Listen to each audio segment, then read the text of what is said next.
Section 3 of 4 science fiction stories by Alan E. Nourse. Bear Trap Part 3.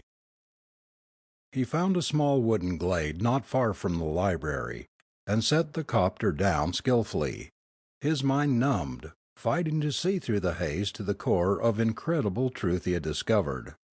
The great jagged piece, so long missing, was suddenly plopped right down into the middle of the puzzle, and now it didn't fit. There were still holes, holes that obscured the picture and twisted it into a nightmarish impossibility. He snapped the phone switch, tried 3 numbers without any success, and finally reached the 4th. He heard Dr. Prex's sharp voice on the wire. "Anything happened since I left, Prex?" "Nothing remarkable." The doctor's voice sounded tired. "Somebody tried to call Mariel on the visiphone about an hour after you had gone, and then signed off in a hurry when he saw somebody else around. I don't know who it was, but he sounded mighty agitated." The doctor's voice paused. "Anything new, Tom?" "Plenty," growled Shander bitterly, "but you'll have to read it in the newspapers." He flipped off the connection before Prex could reply.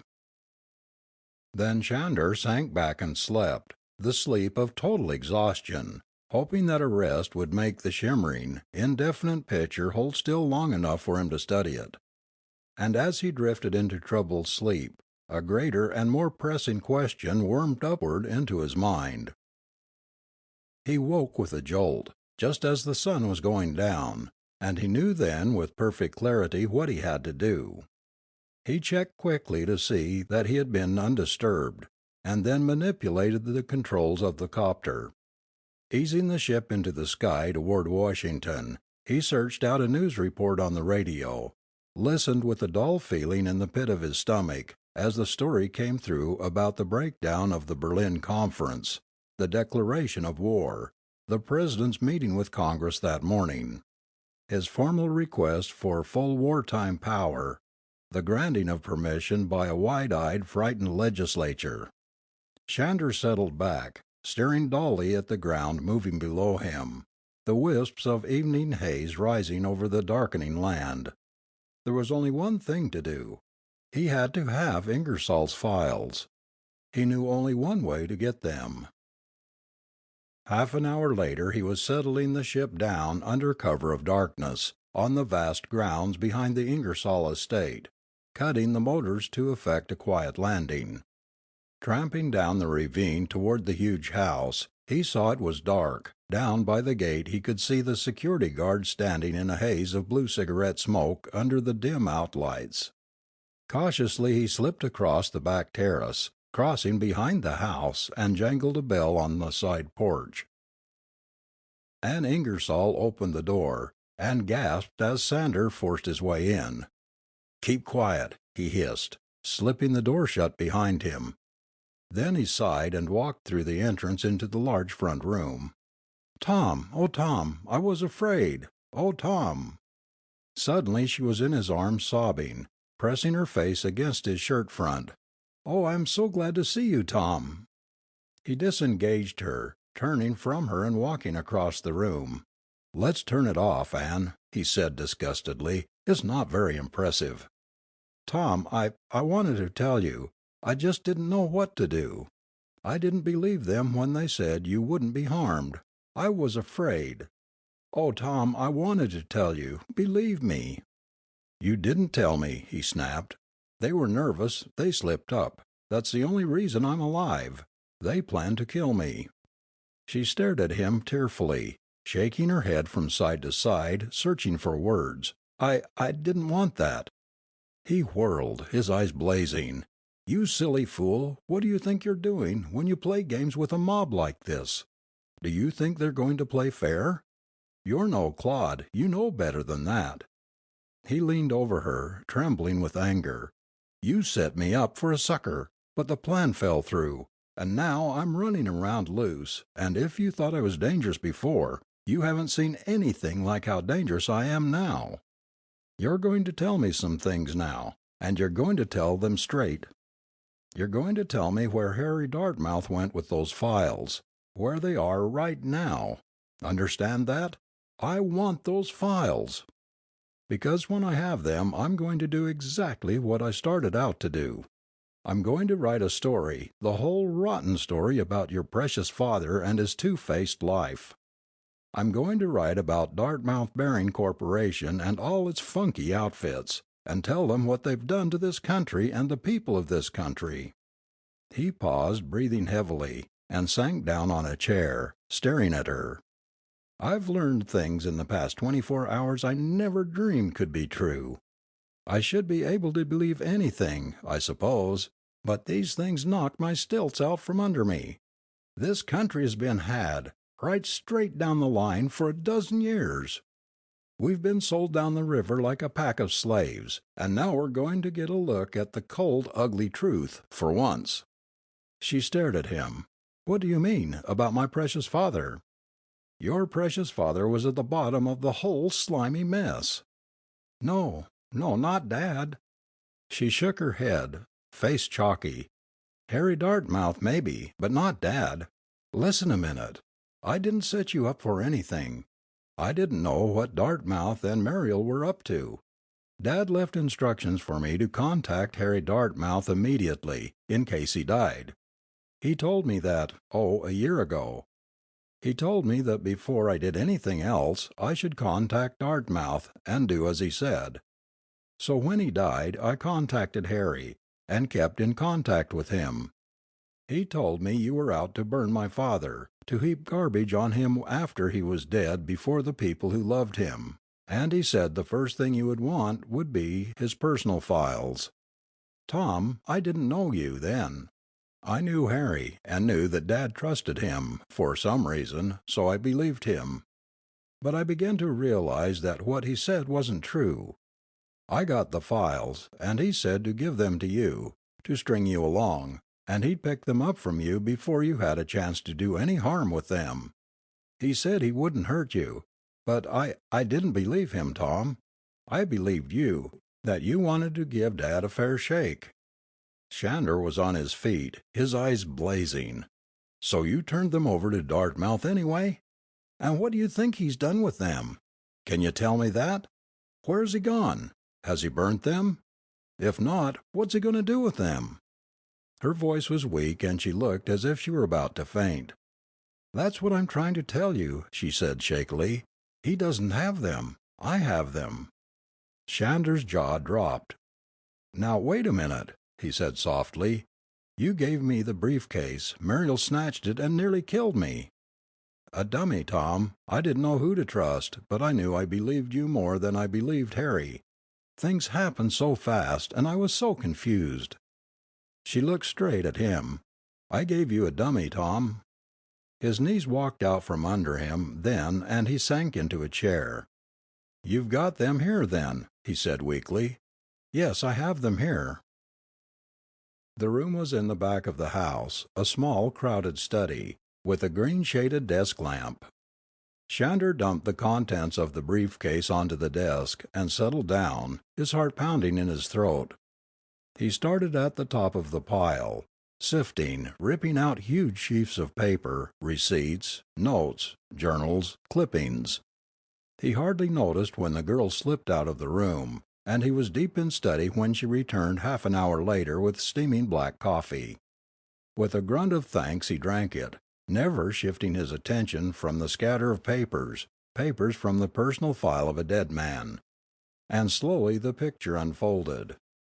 An ugly picture, a picture of deceit, a picture full of lies, full of secret promises, a picture of scheming, of plotting, planning, influencing, coercing, cheating, propagandizing, all with one single-minded aim, with a terrible single goal. Shander read, numbly, his mind twisting in protest as the picture unfolded. David Ingersoll's control of Dartmouth Bearing Corporation and its growing horde of subsidiaries under the figurehead of his protege, Harry Dartmouth. The huge profits from the Chinese War, the relaxation of control laws, the millions of war-won dollars plowed back into government bonds, in 1,000 different names, all controlled by Dartmouth Bearing Corporation. And Ingersoll's own work in the diplomatic field, an incredibly skillfully, incredibly evil channeling of power and pressure toward the inevitable goal, hidden under the cloak of peaceful respectability and popular support. The careful treatise, quietly organizing a dozen national economics, antagonizing the great nation to the east under the all too acceptable guise of peace through strength. Reciprocal trade agreements bitterly antagonistic to Russian economic development. The continual bickering, the skillful manipulation hidden under the powerful propaganda cloak of 100 publications, all coursing to one ultimate, terrible goal, all with one purpose, one aim. War. War with anybody. War in the field and war on the diplomatic front. Traces even remained of the work done within the enemy nations, bitter anti-Ingersoll propaganda from within the ranks of Russia herself, manipulated to strengthen Ingersoll in America, to build him up, to drive the nations farther apart, while presenting Ingersoll as the pathetic prince of world peace, fighting desperately to stop the ponderous wheels of the irresistible juggernaut. And in America, the constant, unremitting literary and editorial drumbeating, pressuring greater war preparation, distilling hatreds in 1,000 circles, focusing them into a single channel. Tremendous propaganda pressure to build armies, to build weapons, to get the moon rocket project under way. Shandor sat back, eyes drooping, fighting to keep his eyes open. His mind was numb, his body trembling. A sheaf of papers in a separate folder caught his eye, production records of the Dartmouth Bearing Corporation, almost up to the date of Ingersoll's death. Shandor frowned, a snag in the chain drawing his attention. He peered at the papers, vaguely puzzled. Invoices from the Chicago plant, materials for tanks and guns and shells. Steel chemicals. The same for the New Jersey plant, the same with a dozen subsidiary plants. Shipments of magnesium and silver wire to the rocket project in Arizona, carried through several subsidiary offices. The construction of a huge calculator for the project in Arizona. Motors and materials, all for Arizona.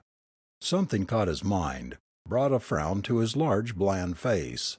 Some off-key note in the monstrous symphony of production and intrigue that threw up a red flag in his mind, screamed for attention. And then he sipped the fresh coffee at his elbow and sighed, and looked up at the girl standing there, saw her hand tremble as she steadied herself against the desk, and sat down beside him. He felt great confusion, suddenly, a vast sympathy for this girl, and he wanted to take her in his arms, hold her close, protect her, somehow. She didn't know, she couldn't know about this horrible thing. She couldn't have been a party to it, a part of it. He knew the evidence said yes. She knows the whole story. She helped them. But he also knew that the evidence somehow was wrong, that somehow he still didn't have the whole picture. She looked at him, her voice trembling. "You're wrong, Tom," she said. He shook his head helplessly. "I'm sorry. It's horrible, I know. But I'm not wrong. This war was planned. We've been puppets on strings, and one man engineered it, from the very start. Your father." Her eyes were filled with tears, and she shook her head, running a tired hand across her forehead. "You didn't know him, Tom. If you did, you'd know how wrong you are. He was a great man, fine man, but above all he was a good man. Only a monster could have done what you're thinking. Dad hated war. He fought it all his life. He couldn't be the monster you think." Tom's voice was soft in the darkened room, his eyes catching the downcast face of the trembling girl, fighting to believe in a phantom, and his hatred for the power that could trample a faith like that suddenly swelled up in bitter hopeless rage. "It's here, on paper. It can't be denied. It's hateful, but it's here. It's what I set out to learn. It's not a lie this time.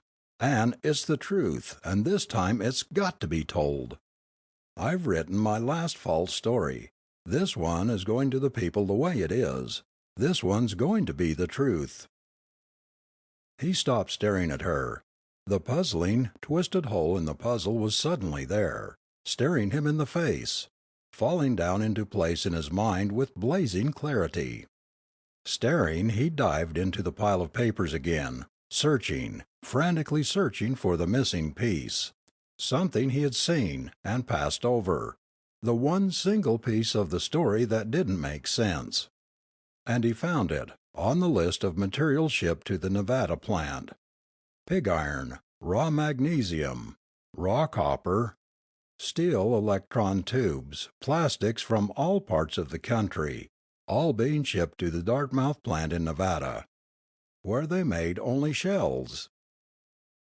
At first he thought it was only a rumble in his mind, the shocking realization storming through.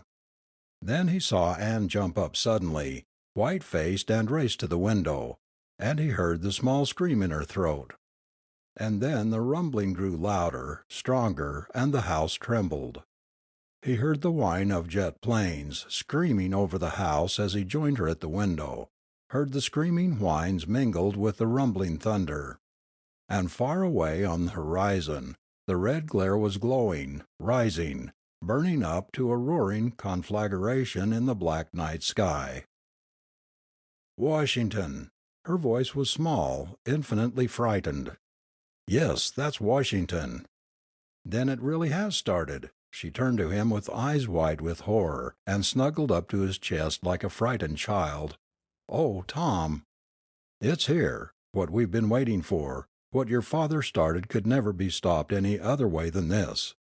The roar was louder now, rising to a whining scream as another squad of dark ships roared overhead, moving east and south, jets whistling in the night. "This is what your father wanted." She was crying, great sobs shaking her shoulders. "You're wrong! You're wrong! Oh, Tom, you must be wrong!" His voice was low, almost inaudible in the thundering roar of the bombardment. "Ann, I've got to go ahead. I've got to go tonight. To Nevada, to the Dartmouth plant there. I know I'm right, but I have to go, to check something, to make sure of something." He paused, looking down at her. "I'll be back, Ann. But I'm afraid of what I'll find out there. I need you behind me, especially with what I have to do. I need you. You've got to decide, are you for me, or against me?" She shook her head sadly, and sank into a chair, gently removing his hands from her waist. "I love my father, Tom," she said in a beaten voice. "I can't help what he's done. I loved him. I can't be with you, Tom." Far below him he could see the cars jamming the roads leaving Washington. He could almost hear the noise, the screeching of brakes, the fist fights, the shouts, the blatting of horns. He moved south over open country, hoping to avoid the places where the copter might be spotted and stopped for questioning. He knew that Hart would have an alarm out for him by now, and he didn't dare risk being stopped until he reached his destination, the place where the last piece of the puzzle could be found, the answer to the question that was burning through his mind. Shells were made of steel and chemicals. The tools that made them were also made of steel, not manganese, not copper, not electron relays, nor plastic, nor liquid oxygen, just steel. The copter relayed south and then turned west over Kentucky. Shander checked the auxiliary tanks which he had filled at the library landing field that morning. Then he turned the ship to robot controls and sank back in the seat to rest. His whole body clamored for sleep, but he knew he dare not sleep. Any slip, any contact with Army aircraft or security patrol would throw everything into the fire. For hours he sat, gazing hypnotically at the black expanse of land below, flying high over the pitch-black countryside. Not a light showed, not a sign of life. Bored, he flipped the radio button, located a news broadcast. The bombed area did not extend west of the Appalachians. Washington, D.C. was badly hit, as were New York and Philadelphia, and further raids were expected to originate from Siberia, coming across the Great Circle to the West Coast or the Middle West. So far the enemy appears to have lived up to its agreement in the Ingersoll Pact to outlaw use of atomic bombs, for no atomic weapons have been used so far, but the damage with blockbusters has been very heavy. All citizens are urged to maintain strictest blackout regulations and report as called upon in local work and civil defense pools as they are set up. The attack began. Chandler sighed, checked his instrument readings. Far in the east, the horizon was beginning to lighten, a healthy, white-gray light. His calculations placed him over eastern Nebraska, and a few moments later he nosed down cautiously and verified his location. Lincoln Air Base was a flurry of activity. The field was alive with men, like little black ants, preparing the reserve fighters and pursuits for use in a fever of urgent speed. Suddenly the copter radio bleeped, and Tom threw the switch. Over. An angry voice snarled, "You up there, whoever you are, where'd you leave your brains? No civilian craft are allowed in the air, and that's orders straight from Washington. Don't you know there's a war on? Now get down here, before you're shot down." Chandler thought quickly. "This is a federal security ship," he snapped. "I'm just on reconnaissance." The voice was cautious. "Security, what's your cooperation number?" Chandler cursed. "JF223R-864. Name is Jerry Chandler. Give it a check if you want to." He flipped the switch and accelerated for the ridge of hills that marked the Colorado border as the radio signal continued to bleep angrily. A trio of pursuit planes on the ground began warming up. Chandler sighed, hoping they would check before they sent ships after him. It might at least delay them until he reached his destination. Another hour carried him to the heart of the Rockies, and across the great salt fields of Utah. His fuel tanks were low, being emptied one by one as the tiny ship sped through the bright morning sky, and Tom was growing uneasy, until suddenly, far to the west and slightly to the north, he spotted the plant, nestling in the mountain foothills. It lay far below, sprawling like some sort of a giant spider across the rugged terrain. Several hundred cars spread out to the south of the plant, and he could see others speeding in from the temporary village across the ridge. Everything was quiet, orderly. He could see the shipments, crated, sitting in freight cars to the north. And then he saw the drill line running over to the right of the plant. He followed it, quickly checking a topographical map in the cockpit, and his heart started pounding. The railroad branch ran between two low peaks and curved out toward the desert. Moving over it he saw the curve, saw it as it cut off to the left, and seemed to stop in the middle of the desert sand. Chandler circled even lower, keeping one ear cocked on the radio, and settled the ship on the railroad line. And just as he cut the motors, he heard the shrill whine of 3 pursuit ships screaming in from the eastern horizon. He was out of the copter almost as soon as it had touched, throwing a jacket over his arm and racing for the place where the drill line ended. But he had seen as he slid in for a landing just what he had suspected from the topographical map. The drill didn't end in the middle of the desert at all. It went right on into the mountainside. The excavation was quite large, the entrance covered and camouflaged neatly to give the very impression that he had gotten from the air. Under the camouflage the space was crowded, stacked with crates, boxes, materials, stacked along the walls of the tunnel. He followed the rails in, lighting his way with a small pocket flashlight when the tunnel turned a corner, cutting off the daylight. Suddenly the tunnel widened, opening out into a much wider room. He sensed, rather than saw, the immense size of the vault, smelt the odd, bitter odor in the air. With the flashlight he probed the darkness, spotting the high vaulted ceiling above him, and below him, At first he couldn't see, probing the vast excavation before him, and then, strangely, he saw but couldn't realize what he saw. He stared for a solid minute, uncomprehending, then, stifling a gasp, he knew what he was looking at. Lights! He had to have lights to see clearly what he couldn't believe. Frantically he spun the flashlight, seeking a light panel, and then, fascinated, he turned the little oval of light back to the pit. And then he heard the barest whisper of sound, the faintest intake of breath, and he ducked, frozen, as a blow whistled past his ear. A second blow from the side caught him solidly in the blackness, grunting, flailing out into a tangle of legs and arms, cursing, catching a foot in his face, striking up into soft, yielding flesh. And his head suddenly exploded into a million dazzling lights as he sank unconscious to the ground. It was a tiny room, completely without windows, the artificial light filtering from ventilation slits near the top. Shander sat up, shaking as the chill of the room became painfully evident. A small electric heater sat in the corner beaming valiantly, but the heat hardly reached his numbed toes. He stood up, shaking himself, slapping his arms against his sides to drive off the coldness, and he heard a noise through the door as soon as he had made a sound. Muted footsteps stopped outside the door, and a huge man stepped inside. He looked at Shander carefully, then closed the door behind him, without locking it. "I'm Baker," he rasped cheerfully. "How are you feeling?"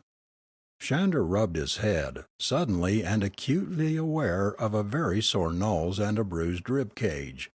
"Not so hot," he muttered. "How long have I been out?"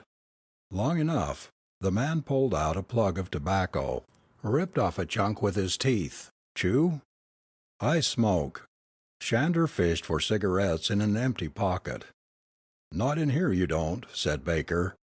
He shrugged his huge shoulders and settled affably down on a bench near the wall.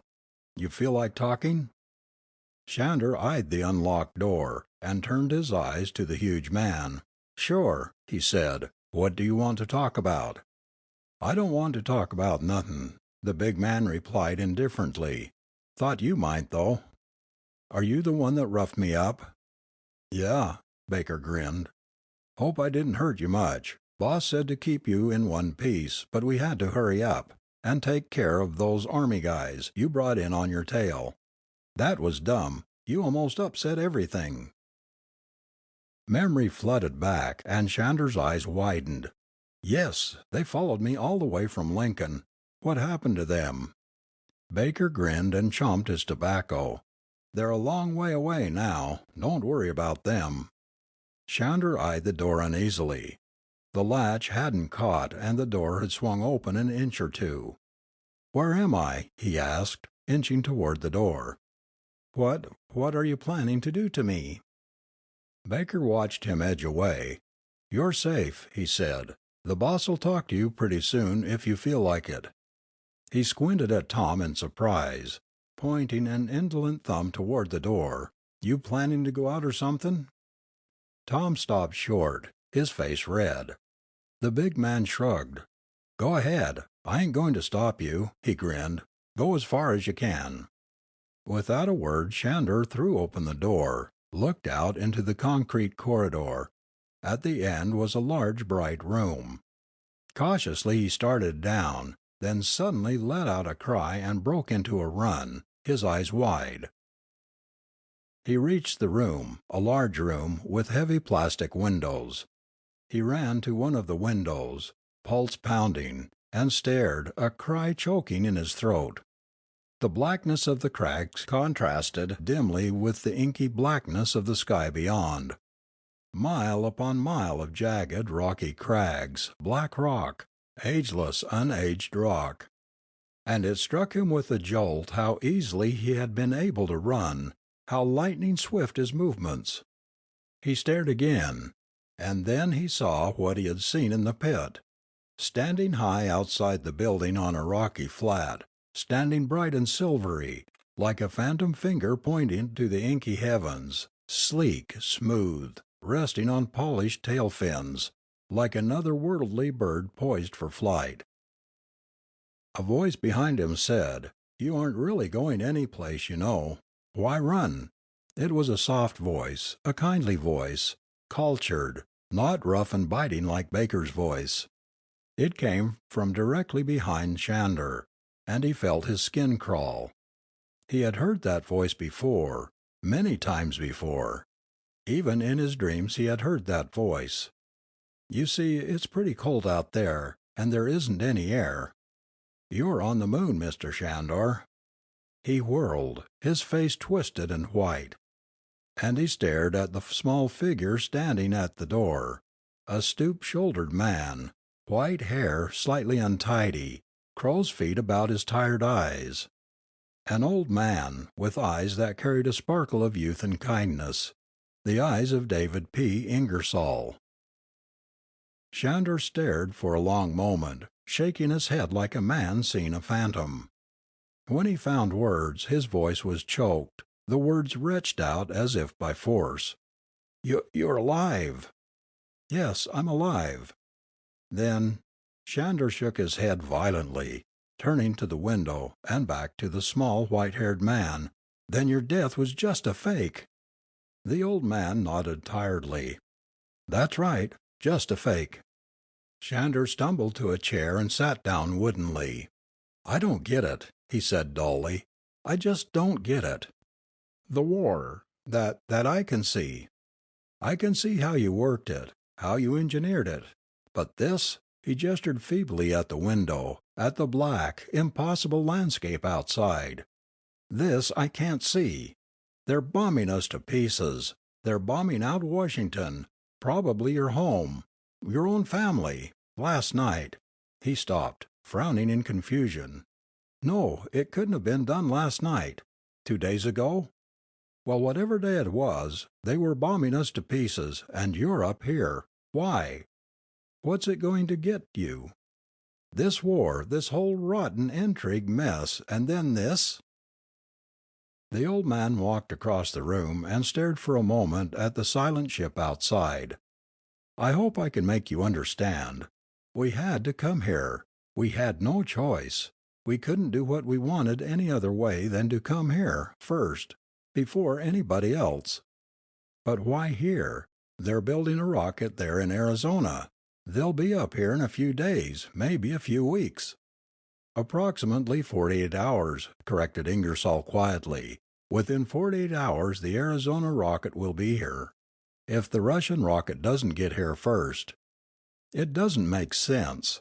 It won't do you any good to be here if the earth is blasted to bits. Why come here, and why bring me here, of all people? What do you want with me?" Ingersoll smiled and sat down opposite Shander. "Take it easy," he said gently. "You're here, you're safe, and you're going to get the whole story.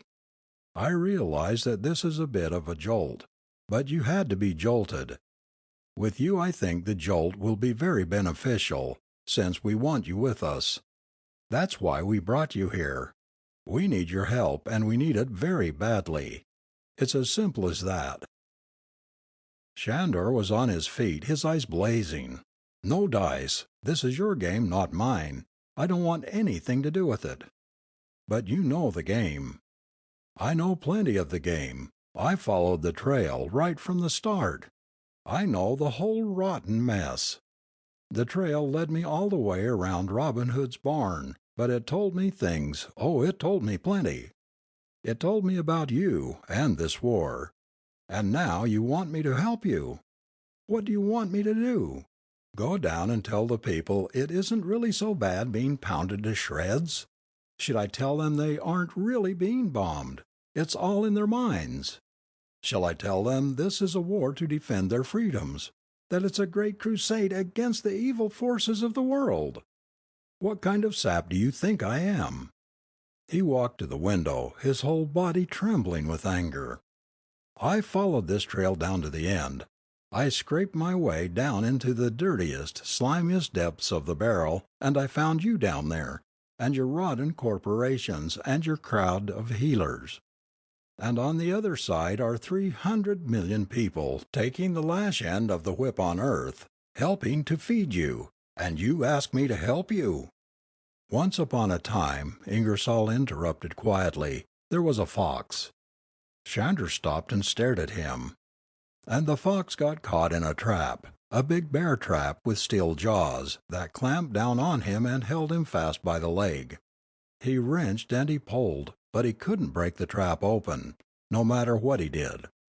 And the fox knew that the farmer would come along almost any time to open that bear trap, and the fox knew the farmer would kill him.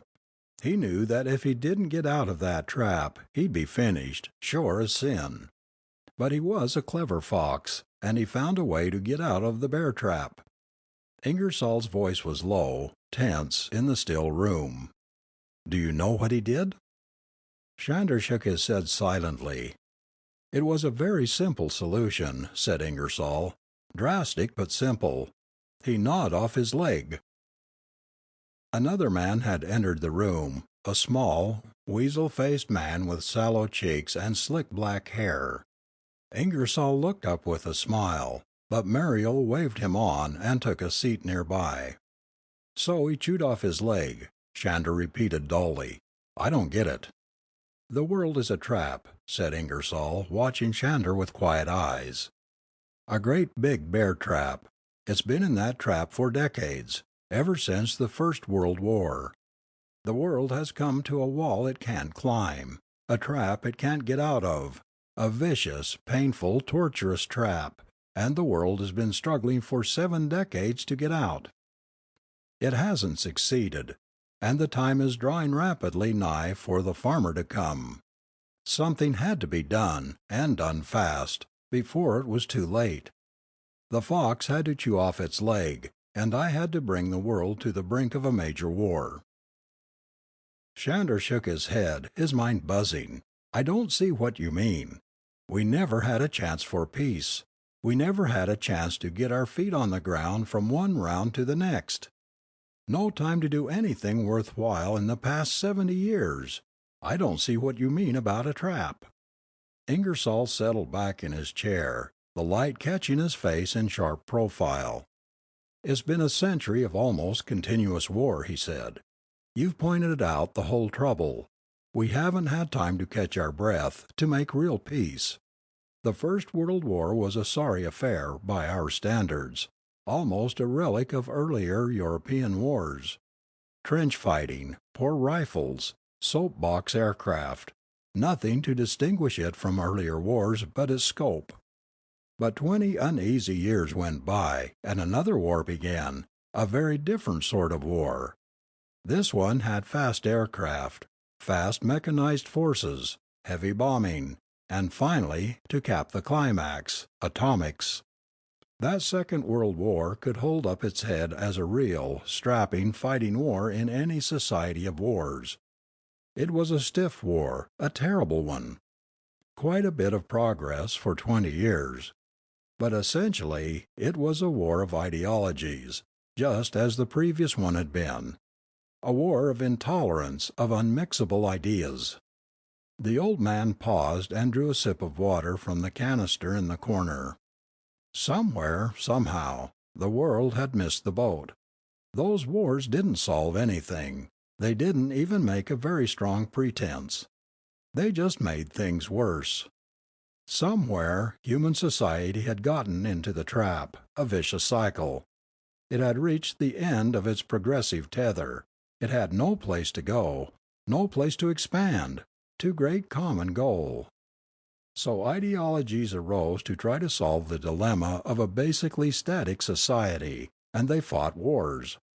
They reached a point finally where they could destroy themselves unless they broke the vicious cycle somehow. Shander looked up, a deep frown on his face. You're trying to say that they needed a new frontier. Exactly. They desperately needed it. There was only one more frontier they could reach for. A frontier which once attained had no real end. He gestured toward the black landscape outside. There's the frontier, space, the one thing that could bring human wars to an end. A vast, limitless frontier which could drive men's spirits upward and outward for the rest of time. And that frontier seemed unattainable.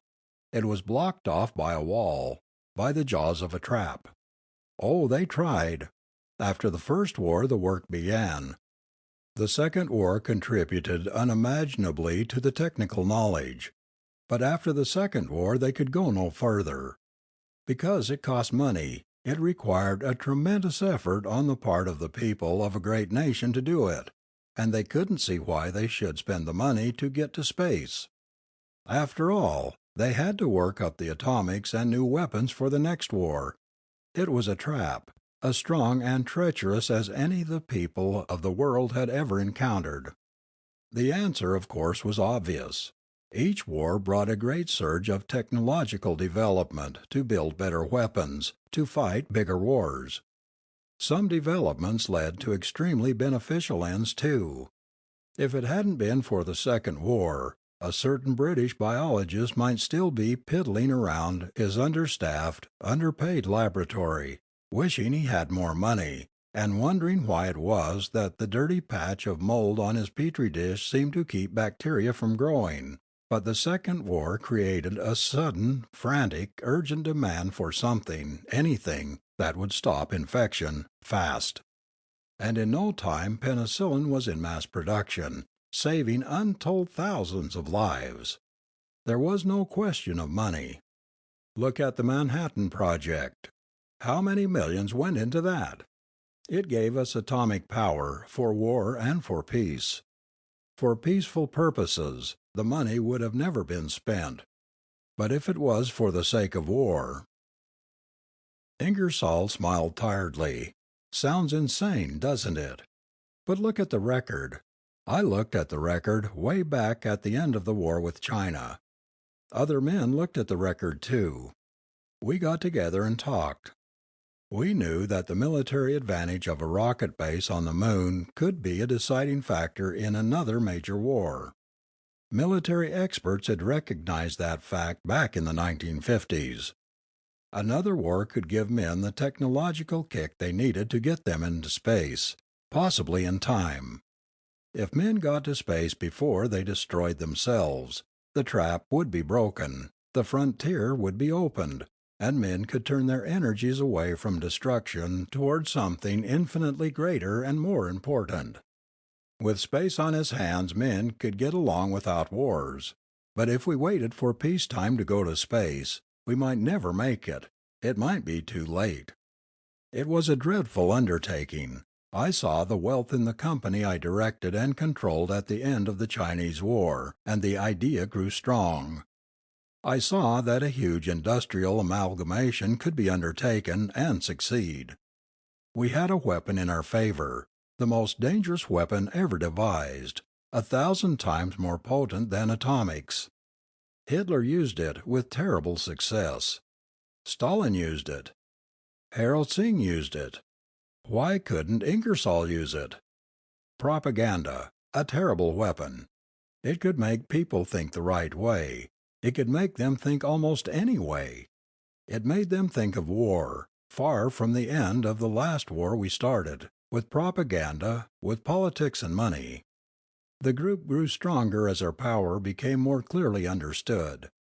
Mariel handled propaganda through the newspapers and PIB and magazines, a very clever man, and Harry Dartmouth handled production. I handled the politics and diplomacy. We had but one aim in mind, to bring about a threat of major war that would drive men to space, to the moon, to a man-made satellite, somewhere or anywhere to break through the Earth's gravity to get to space. And we aimed at a controlled war. We had the power to do it. We had the money and the plants. We just had to be certain it wasn't the ultimate war. It wasn't easy to make sure that atomic weapons weren't used this time, but they will not. Both nations are too much afraid, thanks to our propaganda program.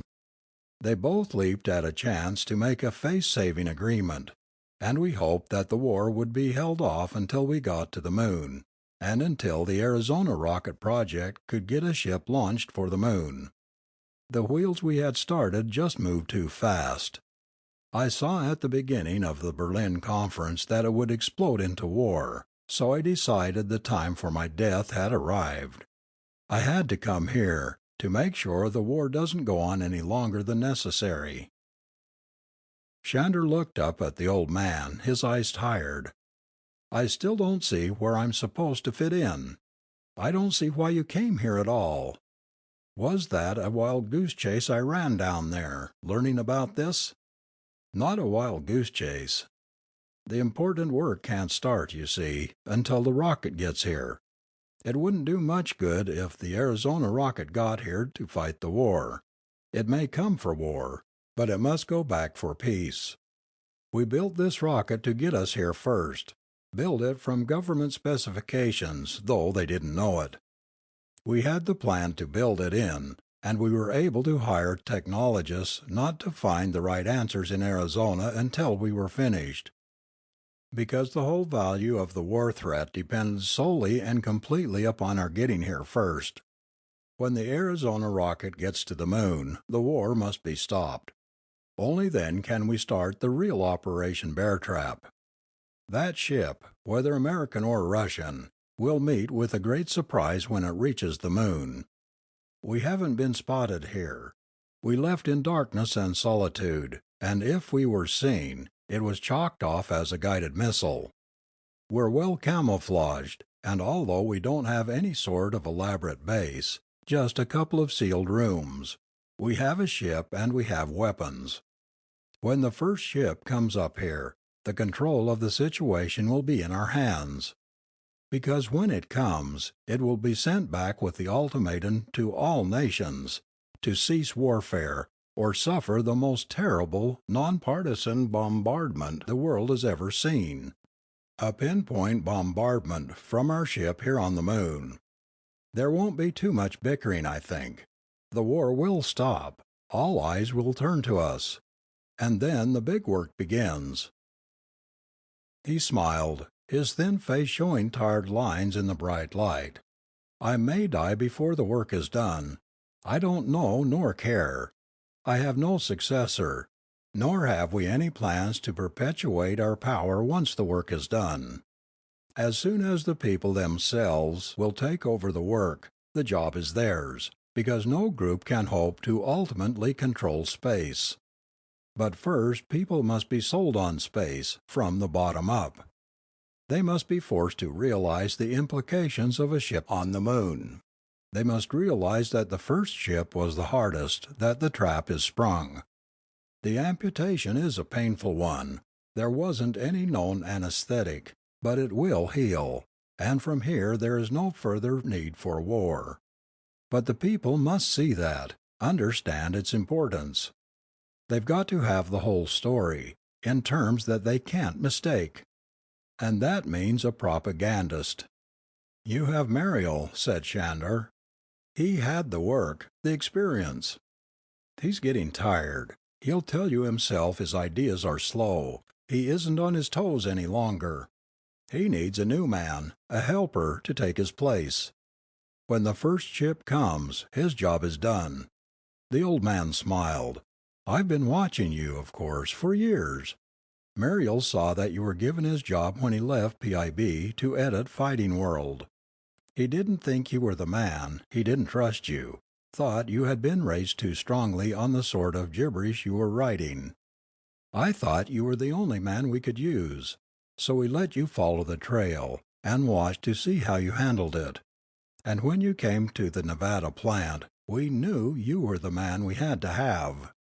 Shander scowled, looking first at Ingersoll, then at Mariel's impassive face. "What about Anne?" he asked. His voice was unsteady. "She knew about it all the time?" "No, she didn't know anything about it. We were afraid she had upset things when she didn't turn my files over to Dartmouth as we told her. We were afraid you'd go ahead and write the story as you saw it then, which would have wrecked our plan completely. As it was, she was helping us sidestep the danger in the long run, but she didn't know what she was really doing." He grinned. "The error was ours, of course. We simply underestimated our man. We didn't know you were that tenacious." Shander's face was haggard. "Look, I don't know what to think. This ship in Arizona, how long? When will it come? How do you know it'll ever come? We waited until our agents here gave us a final report. The ship may be leaving at any time, but there's no doubt that it will come. If it doesn't come, one from Russia will. It won't be long." He looked at Shander closely. "You'll have to decide by then, Tom." "And if I don't go along with you?" "We could lose. It's as simple as that. Without a spokesman, the plan could fall through completely. There's only one thing you need to make your decision, Tom: faith in men, and a sure conviction that man was made for the stars, and not for an endless circle of useless wars. Think of it, Tom. That's what your decision means." Shander walked to the window, stared out at the bleak landscape, watched the great bluish globe of Earth, hanging like a huge balloon in the black sky. He saw the myriad pinpoints of light in the blackness on all sides of it, and shook his head, trying to think. So many things to think of, so very many things. "I don't know," he muttered. "I just don't know." It was a long night. Ideas are cruel. They become a part of a man's brain, an inner part of his chemistry. They carve grooves deep in his mind which aren't easily wiped away. He knew he'd been living a lie, a bitter, hopeless, endless lie all his life. But a liar grows to believe his own lies. Even to the point of destruction he believes them. It was so hard to see the picture, now that he had the last piece in place. A fox and a bear trap. Such a simple analogy.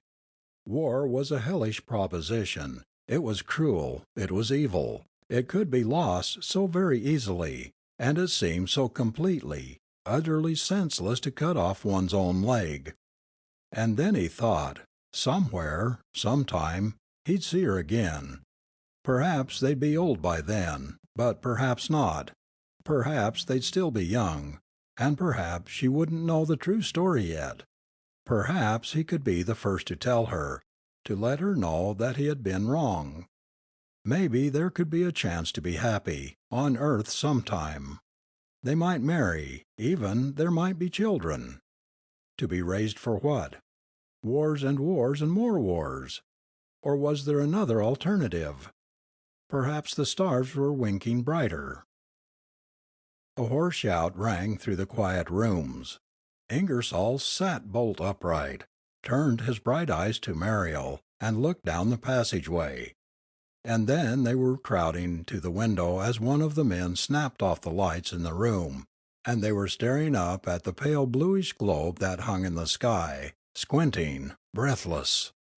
And they saw the tiny, tiny burst of brightness on one side of that globe, a tiny wisp of yellow, cutting an arc from the edge, moving farther and farther into the black circle of space around the earth, slicing like a thin scimitar, moving higher and higher, and then magically winking out, leaving a tiny, evaporating trail behind it. "You saw it?" whispered Mariel in the darkness. "You saw it, David?" "Yes, I saw it." Ingersoll breathed deeply, staring into the blackness, searching for a glimmer, a glint, some faint reassurance that it had not been a mirage they had seen. And then Ingersoll felt a hand in his, Tom Shander's hand, gripping his tightly, wringing it, and when the light snapped on again, he was staring at Shander, tears of happiness streaming from his pale, tired eyes. "You saw it?" he whispered. Shander nodded, his heart suddenly too large for his chest, a peace settling down on him greater than any he had ever known in his life. "They're coming," he said. End of section 3.